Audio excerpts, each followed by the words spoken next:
વિકાસના કામમાં મંથર ગતિ કેમ, કોઈ કેમ સમયસર પૂર્ણ થતું નથી। વાત છે ભાવનગરની। ભાવનગરના શિવાજી સર્કલથી ભરતનગર જવાના માર્ગ પર ડ્રેનેજનું કામ ચાલી રહ્યું હોવાથી લોકો પરેશાન થઈ ગયા। ડ્રેનેજની લાઈનો નાખવા માટે જ્યાં જુઓ ત્યાં રોડ ખોદી નખાયો છે। કામ પણ એટલી ગોકળ ગતિએ ચાલી રહ્યું છે કે અહીંથી પસાર થતા વાહન ચાલકો રાહદારીઓ હેરાન પરેશાન થઈ ગયા છે।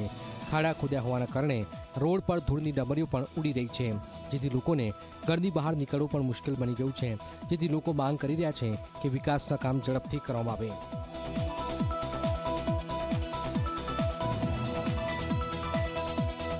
માણસોને હાલવા ચાલવામાં તકલીફ પડે છે, ટ્રાફિક જામ થાય એટલે બધાને આવું જવું ટાઈમ ટુ ટાઈમ પોગાતું નથી। બીજું કે આ એક રોડ બંધ છે એટલે અહીંયા ધૂળ બહુ ઉડે, ધૂળ નાખેલી બરાબર છે।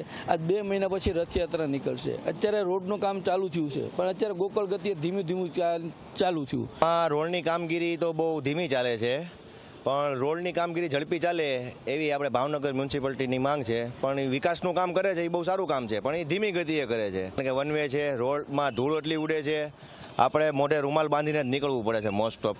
સમય મર્યાદા વધારે લે એને આ ભારતીય જનતા પાર્ટીમાં એવોર્ડ મળે એવું મને લાગે છે, એટલે લોકો ધીમું કામ કરે છે। લોકોનું જે થવું હોય થાય।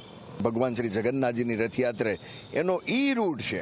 જે પણ ખોદાણ થયું છે એની અંદર અત્યારે પાણી મૂકીને ઓલરેડી પ્રેશર આપીને આ દબાવવામાં રોડ દબાવવાનું કામ શરૂ કરવામાં આવ્યું છે। અને મોટરેબલ થાય એના માટે મેટલ ગ્રાઉટિંગ આગામી દિવસોમાં પણ મેટલ ગ્રાઉટિંગ પાનવાડી ખાતે જે કામ ચાલુ છે એ પૂર્ણ થયા બાદ ત્યાં પણ મેટલ ગ્રાઉટિંગનું કામ થશે। આગામી દિવસોમાં સંપૂર્ણપણે કામ પૂરું થશે।